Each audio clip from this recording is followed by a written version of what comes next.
Walmart's Black and Unlimited platform is making it easier than ever to support Black-owned brands. When you go to walmart.com/Black and Unlimited, you'll not only get to shop products from Black-owned brands, but also learn about founders like Janelle Stevens of Camille Rose, which specializes in products for naturally curly hair. And there are many more awesome products that you have yet to discover. It's all easy to find with Walmart's Black and Unlimited platform. Join in on celebrating Black brands today and every day at Walmart. We are Black and Unlimited. Visit walmart.com/Black and Unlimited to discover more. That's walmart.com/Black and Unlimited.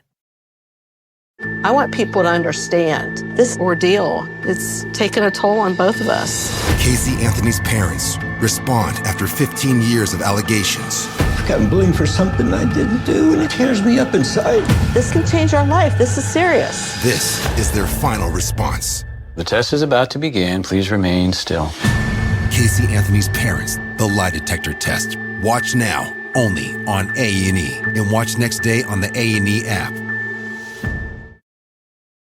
To get the Crime Writers on After Show right now, go to patreon.com/Partners in Crime Media. I'm Rebecca Lavoie, and this is Crime Writers On.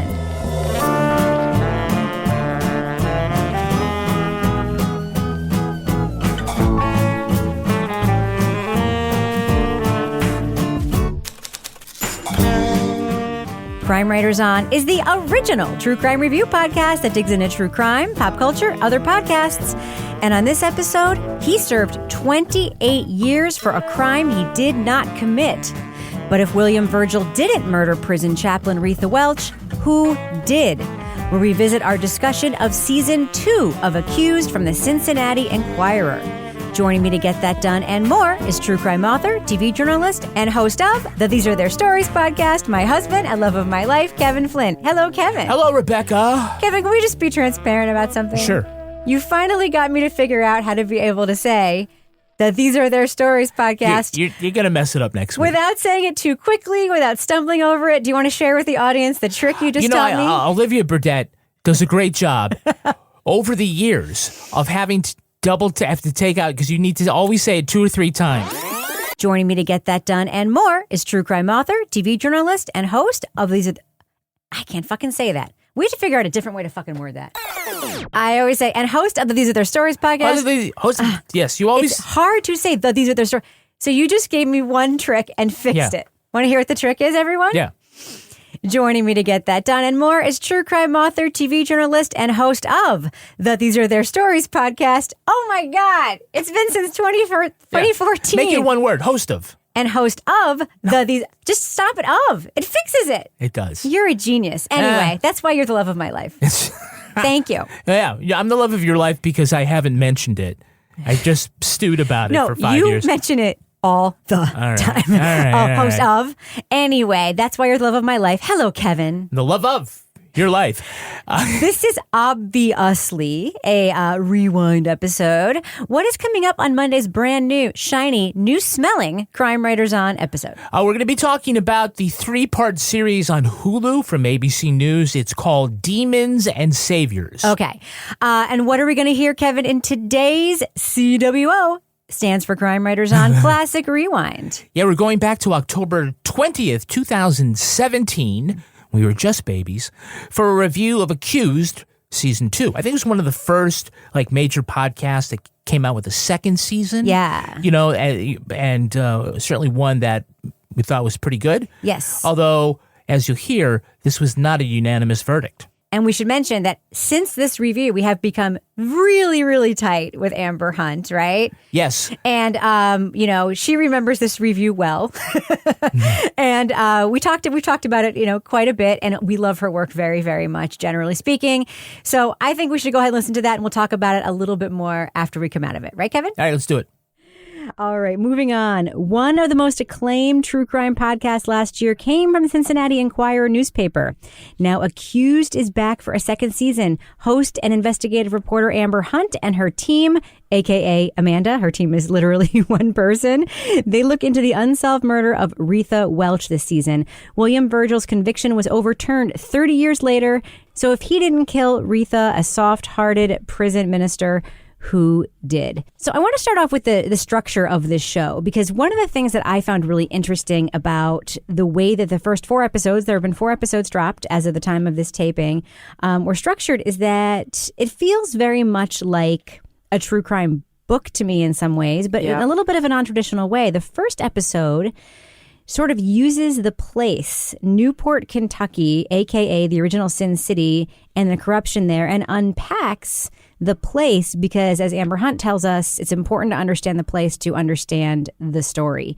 Laura, what did you think of that decision to use Newport, Kentucky, the original Sin City, as the way to open this story? I liked it. It reminded me of one of the shows I used to love that's not on anymore, City Confidential, where it was a show, I think it was on A&E. They used to do a murder case, but they would really weave in the culture of the city or the town or the community where the murder took place, and you really got a feel of that dynamic and how that played in.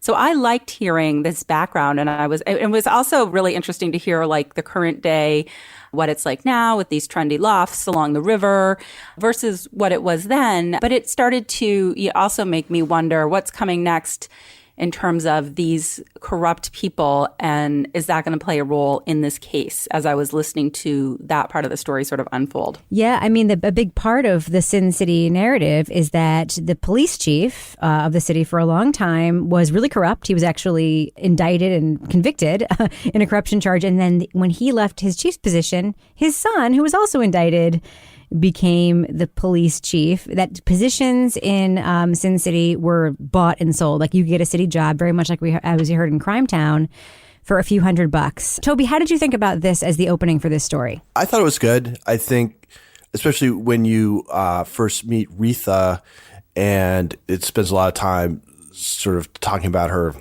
conversion to Christianity and things like that. So to have an idea of sort of the environment in which that happened, I think was kind of important, because I think without that sort of scene setting, at least I think I would have imagined a much sort of different thing going on than what actually was. Yeah, I think that Amber does also a very skillful job in the first episode in describing the place and also bringing out some of the dynamics at play, which she says, weren't in play necessarily in the press around this case at the time. Like she describes, there's that very cool thing where she does that little inside reporting thing talking about how green reporters were assigned to cover the crime beat. And she talks to that original reporter and they talk about being very soft on the story. But she interviews, as part of episode 1, the original defense attorney in this case. His name is Robert Patton, and he's the one who sort of talked about race coming into play in the story. And he made a very strange case. Baby? Yes. Okay. A very strange remark about how in recent times he's noticed that the mixing of the races has become more common and that these couples have little chocolate babies in the stroller. This is the defense attorney who was on Virgil's side. And I thought it was really an interesting choice to put him in this episode in sort of describing the setting. What did you think, Kevin? Yeah, I think episodes 1 or 2 could have flip-flopped. It could have gone either way. I think that probably I wanted to know more about Retha and Virgil sooner so I could be invested in them and then see how the town plays into it. Yeah. But, I think that's neither here nor there. I mean, you kind of get all of that. Yeah, I actually agree with you. I would have flipped the 2 episodes as well, because I think the place episode was really strong. But remember, they dropped those 2 episodes in the same day. So we actually got them at the same time. If they had been weekly, I would think it would have been a bigger deal that episode was first and not second. Well, let's talk about Retha as a character, because in the beginning of the podcast, we are introduced to this church-going former addict turned counselor to inmates and counselor to other people. And we hear from a lot of people. I listened back to episode 1 today, and at the beginning of episode 2, we hear back from a lot of people who talk about what a saint she was. She was a good person. She was a kind person. She was a wonderful person. And then there's a bit of a turn where Amber reveals more about what was going on in Retha's life. Cynthia in our Facebook discussion group said, is Retha a saint or secret sinner? She's having a relationship with a closeted pimp after all, as well as a number of other men. I'm curious as to what at this point in the podcast, Toby, you think of this character. We'll talk in a second about Amber's handling of it. I think that's a separate question. But I'm curious to know what you think of Retha as a character in this point and what we've learned about her so far. I think she's complicated. And I think that's what that makes it kind of more compelling, having to sort of reconcile, I guess, two sides of her personality. Although I think you can be a very nice, kind person who also has addiction issues or doesn't take monogamy very seriously. I like that aspect of things, although it was funny that it did sort of seem like you got one picture of her and then suddenly it was, you got the second part of it. Right. It wasn't sort of given to you as sort of an integrated thing. Mm-hmm. It was like, oh, here's the saintly, woman who kicked addiction and found Jesus.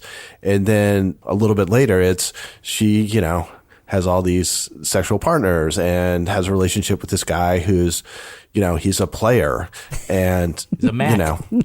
All these different things. Yeah.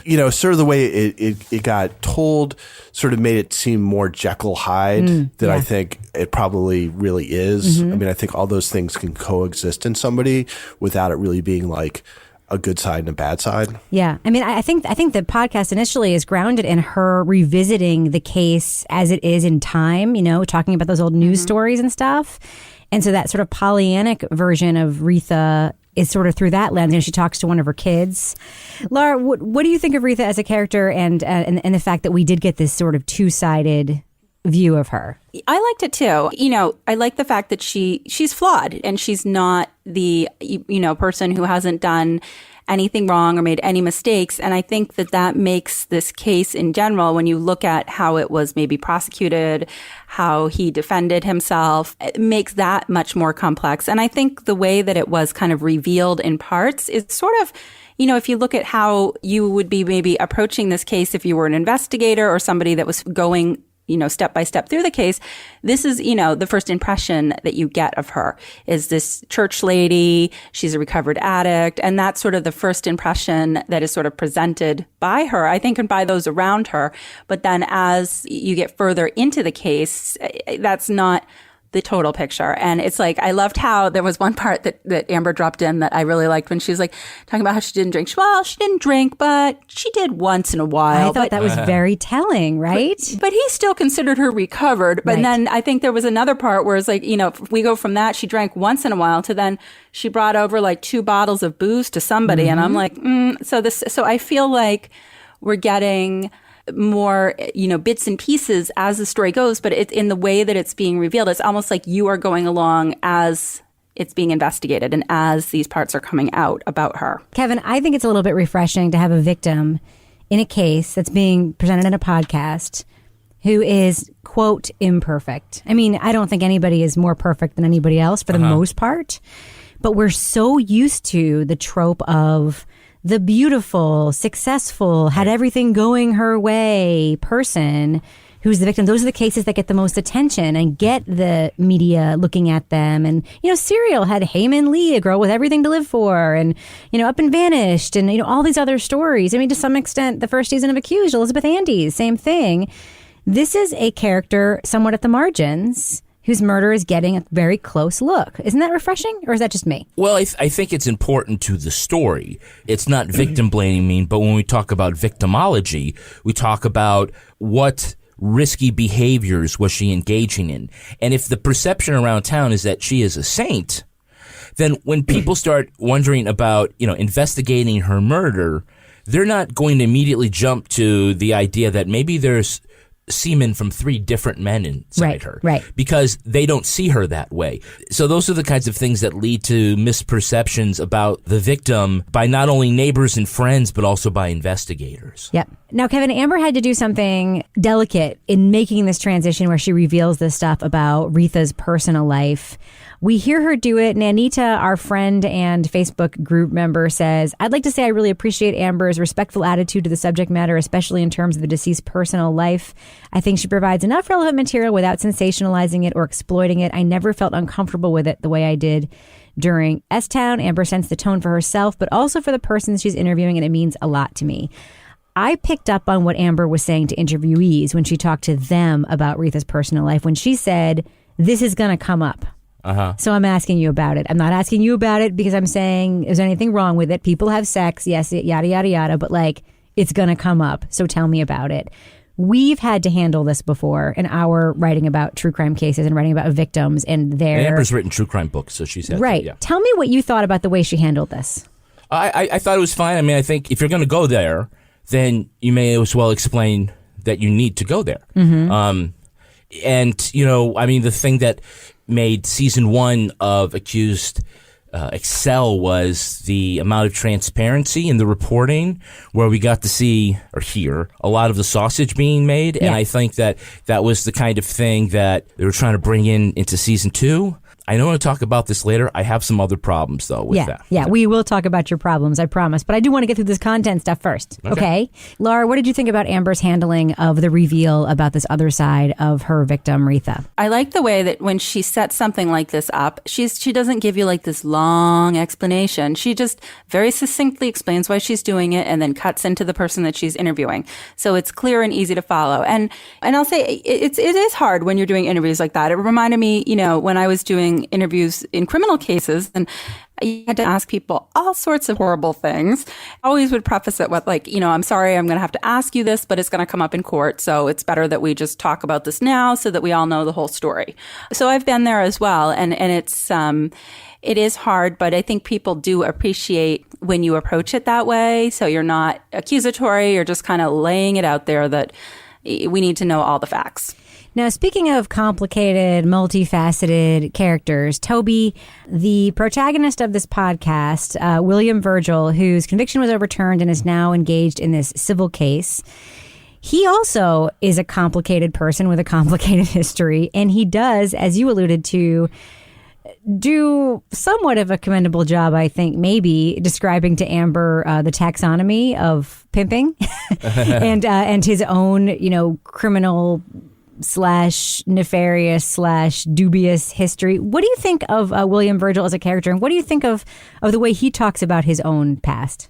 Yeah, I mean, I think he's interesting in that he doesn't seem like he's trying to sugarcoat anything. Well, I shouldn't actually say that, because he's trying to weasel it a little bit. When she says you're a pimp, he's like, I'm not a pimp, I'm a player. And she's finally like, well, did you take money from those women? And he's like, well, yeah. I was like, okay, so how's that different from being a pimp? And I love when she said, so why is your nickname Champagne? Because that sounds like, and you know she's going to say it sounds like a pimp's name. Yeah. Right. It was very funny. Like, you get the sense that you know, he's lived a life and stuff like that. But then when they talk about him, you know, essentially defending himself along with that lame defense attorney, the fact that he kind of was able to find the thing about how you don't have two people in the hole together. So therefore this jailhouse snitch's testimony just can't be true. He's clearly smart. Yeah. Mm-hmm. And that was for me, that was to me the most interesting thing that happened so far in the podcast, was that moment where we hear him describing how he knew he had the thing that could get him out. And he put the argument together himself, and he was questioning the witness himself, despite the fact that he had a defense attorney, because he was just trying to get that one thing out. Laura, what did you think of that scene? It was really interesting, because I've seen cases where defendants have acted pro se for themselves. They'll be assigned an attorney to sit with them in court because they're not, you know, a lawyer, and they'll need somebody there to advise them. And it usually doesn't go this well when that happens. It's usually like, oh my goodness. Like, I remember one trial that I sat through, and the guy kept like, what about the spirit of 1876? And nobody knew what this guy was talking about.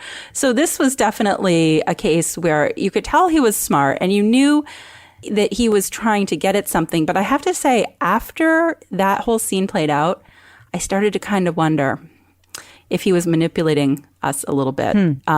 I feel like maybe he is smarter than we think, and maybe there's going to be more to his story, like there was more to Retha.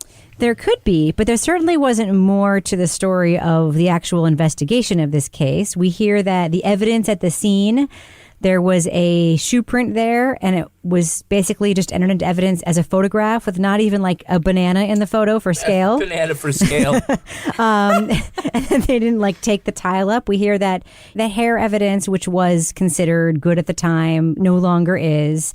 We hear that, you know, the DNA obviously didn't come into play. It was just like, this is the type of material that could come from this person. We hear about that. And then we, of course, hear about the GJ box, the withheld pile of evidence that was turned over at the last minute, the ex-girlfriend. But, one sort of anachronistic thing I just want to mention. In the episode, we hear about James Becker. Now, this is Retha's boyfriend, identified as Retha's most steady boyfriend. He's the one who had the hooded figure story where he claims that, he saw the hooded figure outside of her door the night that she was ostensibly killed. But he also has this crazy story of their day with the VCRs. Yeah. And that Amber feels the need to say, like, hey, for those of you who may not remember, Kevin, do you remember when you had to go rent a VCR at the video store? No, I always had a VCR. Right? Life was good at the Flynn household where we had our own VCR. We didn't have to rent one. But I do remember seeing them in the store where you could rent them along with Beverly Hills Cop 2. But the one thing that really stuck out to me in hearing about this investigation was this conflicting notions of what an investigation is supposed to be. Now, Toby, we hear that this investigator disagrees with experts who talk about investigations. There are two perspectives. One is that in a good investigation, you follow every lead until you find the best theory with the most evidence. And according to one investigator, at least in this case, what you're supposed to do is run down the best lead until you get nowhere and then start following other leads. What are your thoughts on those two theories of criminal investigation, Toby? Was it leads or was it you find your suspect? Pretty much, yes. Yeah. So two things. One is, that's clearly insane because you're put in a situation where if he doesn't find evidence that exonerates somebody, then he's going to assume they're guilty, which is not the way it's supposed to work.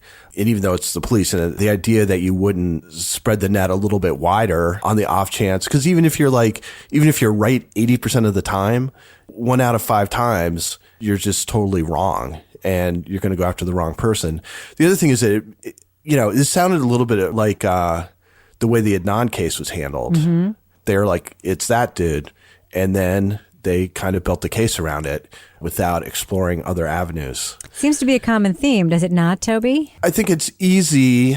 I think it's easier if you have a big caseload to take a look at cases and be like, oh, yeah, it's that guy, this one, that guy. That cuts down on your legwork. So I don't know how much like the realities of being a cop at that time, but that's the only justification at all I can see for doing that is if you just simply can't handle your caseload, but it can't be a best practice. Right. Well, we heard about how some of these suspect investigative techniques and suspect evidence stuff has ended up having there be lots and lots of people in America who have been imprisoned wrongly. And we heard that from our very good friend, Legal Siri, Colin Miller, who makes an appearance in episode 3 of the podcast, in which we also get a shout out, right, Kevin Flynn? Name drop! One final thing I want to address before we get into some of the issues that Kevin has hinted that he has with the podcast. I want to talk about Amber's reporting style.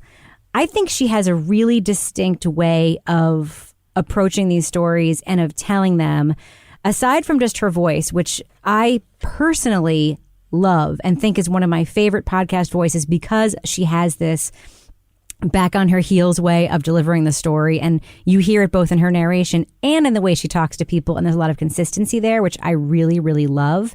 But Toby, I would just love your thoughts because you sent me a note today about Amber as a storyteller and a reporter. Yeah, I think Amber, what she does well is it seems like, there's a couple different models of true crime podcasts. So there's like the sort of straight reporting, like Dirty John, where there's a story and they investigate it, but it's basically happened and they're just sort of telling that story. The other model is the sort of, I'm a part of the story, which Serial is the obvious example, but S-Town was the same way, and they're Payne Lindsay. But I think Amber does a good job of sort of finding the middle ground there in that her personality comes through, but the story isn't necessarily about her finding out stuff or her growing relationship with people who are involved in it. You get to see her reporting more, I guess. Right. But it's interesting because she does explicitly say she wants to do right and find the truth for victims. She said the whole season 1, it was like the mission statement was, I'm on a crusade to solve this thing and find out the truth. And yet I agree with you. She doesn't push buttons to make things happen. She just tries to gather facts. which I really, really appreciate, especially as someone who works in a newsroom. Like, that is what you do when you report stories, gather facts and draw lines and come to conclusions based on facts and dig things up. And I don't know, I really appreciate that we get to hear her do that. Now, Kevin, I do want to turn to you because spoiler alert, on the panel, you have told me off the air that you have some issues with the production of this podcast. You're not alone. There are issues that came up on our Facebook page group. Amber addressed them. But I'd like to hear why it is that you had trouble with the show as you were listening to it. Right. As you said, Amber Hunt did go on Facebook and answer a lot of the questions that our listeners had about the technical deficiencies of the podcast. And, in her defense, she said that this time around, there were not the same amount of resources for technical assistance. And so Amber and her partner are trying to get, through it the best they can. I feel horrible because, we know Amber and we say this is like why we don't like to make friends with other podcasters. We don't like to review things our friends do. It's not the same. We'd love to make friends with other podcasters. Yes, because she created a fantastic podcast a year ago. The problem with the audio is that the levels are all over the place. And it's not because, it doesn't sound all super sharp. It makes it hard to hear and understand what's going on.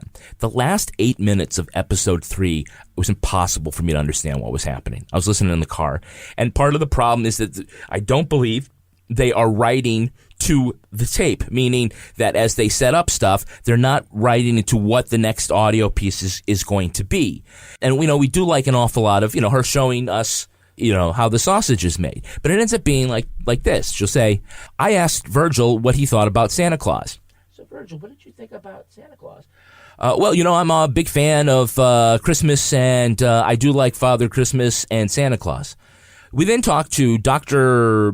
So-and-so from the Christmas Institute about why Christmas is so important to convicts on death row. Well, convicts on death row need to have... Okay. Right, You're it's making all over the place. And the problem with that is not because it's ugly. It's because it gets in the way of the momentum of the entire storytelling. Right. It slows it down. It's impossible to hear what's going on. There are ways you can do that. I understand, she didn't have 2 microphones, so when you hear her ask the question, she's way off mic. You could boost that. Or more importantly, you can cut that out. Okay. Well, I just do want to say that Amber did give some really good and cogent details about the production of this. Can I just rebut? I rebut something and add something. Go ahead. You can. One, this is far from the worst podcast I've ever listened to in terms of production. Amber's tracking is great. Mm-hmm. I love the music, and I think the story is narratively is put together well. The levels are a huge issue, and there's something that I wish I could do when I hear a podcast like this, that I always feel like this is what I do, right? I mix audio that's designed to be heard. I do it for us. I do it for other shows. It is very, very important to think about how people are going to listen when you mix your audio. And this is not something that people who make video like you have experience in. I remember when you first started working on this show and you started working on audio, you thought that doing the audio was going to be super easy because you used to work in radio news, because you used to work in video. And the thing that is different between video and audio is that in video, you are seeing something. And if you just listen to the audio track of most news videos, like there's tons of jump cuts. They sound like really strange. Just hear me out. Okay. So when I mix this podcast, right, not only do I level everybody the whole way through, but then I add a layer of compression so that it will sound good on car speakers in particular. I do 2 things. I make sure it will sound good for people wearing one headphone, and I make sure it will sound good on car speakers, because the thing that I think a lot of podcasters don't realize when either they mix in stereo or their levels are all over the place, that when you're in the car, you are not listening with something in your head. And one of the speakers is 3 feet from you. And when you listen with one earbud in, which a lot of people do. No, they don't. Yes, they do. There's no data that backs that up. I do. I do. Because when I'm listening to something in bed and I lay down, I don't want the headphone on the side that's on the pillow because it's uncomfortable. And I listen with one because I walk the dogs and I want to be able to hear if there's a gunshot or another person. A lot of people listen on one.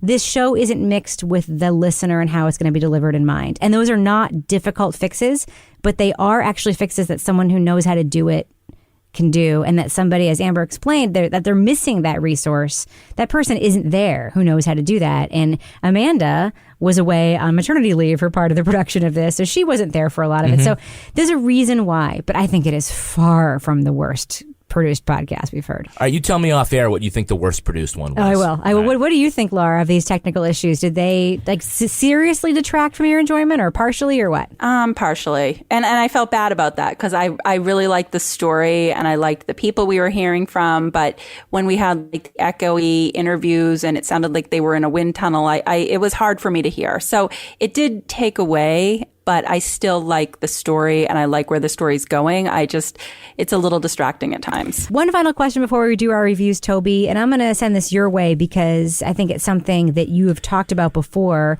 Josh, who friend of the show, also posted in our Facebook discussion group about the difficulties of making a season 2 of anything when expectations are so high. Yeah. Toby, do you think that Accused season 2, like a lot of sophomore seasons, is facing some of that same pressure and difficult to live up to that expectation? She's not getting that pressure from me. I think that's, I don't know. This doesn't feel to me like a sophomore slump the way some other ones have. So yeah, I guess I haven't picked up on that. It's not like True Detective season 2. Or whatchamacallit with Ross from Friends. Yeah. That was sad how that one ended up. All right, Laura Bricker. This seems like a good time to do the thing we do where we review the podcast. Thumbs up or thumbs down? Would you recommend to our listeners that they check out the second season of Accused? What is your review, Laura Bricker? I would say yes. I would say thumbs up. I like the story because it's a guy that, has been cleared as a wrongfully convicted person, but we're looking at the case in such a way to maybe ask, is that the case? Is there something else going on? Who really did this? So I think it's an interesting case. My only thing is it is hard with the audio. So like I listened to it just like on my iPad at one day without headphones. I wouldn't recommend that. So you have to think about how you're listening and where you're listening. But if you can get past that, I think the story is great. And I love the way that Amber tells the story. Toby, what about you? Thumbs up or thumbs down for Accused season 2? I give it a thumbs up. I've really enjoyed it. It's funny because I hadn't really thought about the sound things because I always just figure it's kind of my fault. Like I must have done something wrong. But I did end up listening to it twice because I felt like I didn't have a total grasp on it.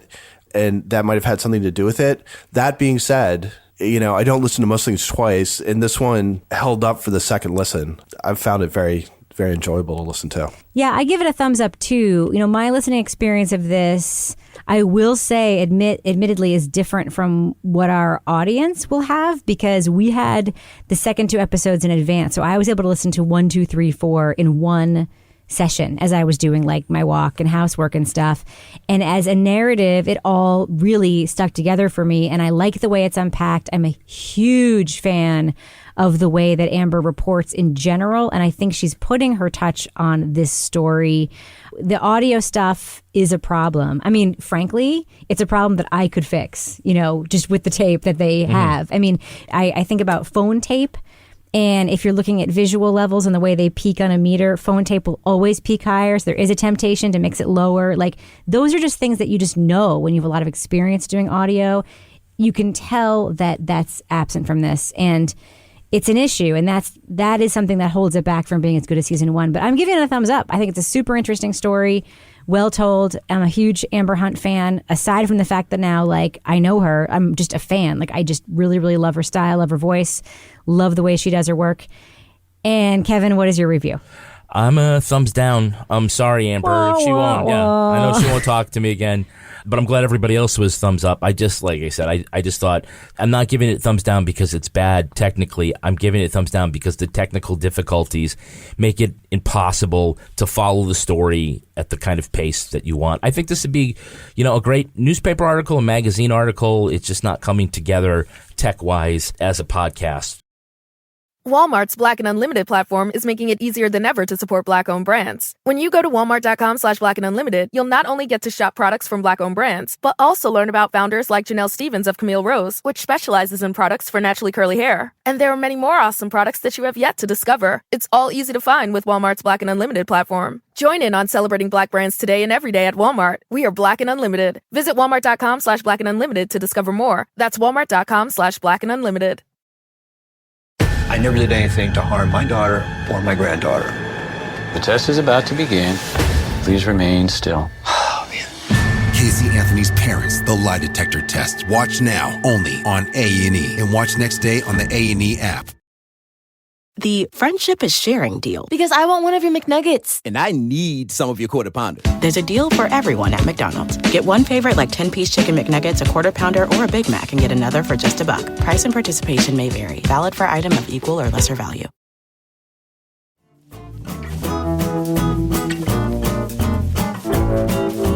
All right, so Kevin, there are a couple of updates after that review of can I just give my my update, which is that when we finally met Amber Hunt, the first thing I said is, "Are we good?" Yeah, I'm so sorry. I'm so sorry. But she said that that criticism about the production quality informed the way that they got the Cincinnati Enquirer to produce the subsequent episodes. Yeah, they got some more resources, and they actually, I think, went back and did some tweaking on the audio of those episodes. Isn't there also a news update regarding this case? Yeah, William Virgil died in 2022. Ironically, he was found in a hotel room in the bathtub. Oh. Just like Retha Ward was found in the bathtub. That's wild. Yeah, and but his effort to get some remuneration for a wrongfully convicted person, I believe that continues. Okay, and that would probably go to his family if that case moves forward? Yeah. That's really, really sad. That's tragic. Oh, well. Anyway, I would recommend that everybody listen to Amber Hunt's subsequent work, Seasons of Accused, her work now on Crimes of the Centuries. Of course, she's also going to be with us at Obsessed Fest, I believe, right? Yeah. Yeah, anyway, I love Amber. She's a wonderful, wonderful, wonderful person. And of course, Amanda is also wonderful. Does that do it for us, Kevin? Yeah, that does. And people should tune in Monday to hear what? We're going to be talking about Demons and Saviors. That's right. From Hulu. All right, this show was recorded in the Treehouse Yoga Studio above the Mockingbird Cafe in Bay St. Louis, Mississippi studio, otherwise known as Studio C, The Closet, in our New Hampshire basement, where I also berate Kevin frequently for the inferior audio quality of this very podcast. On behalf of all the crime writers, thanks so much for listening. We will catch you later.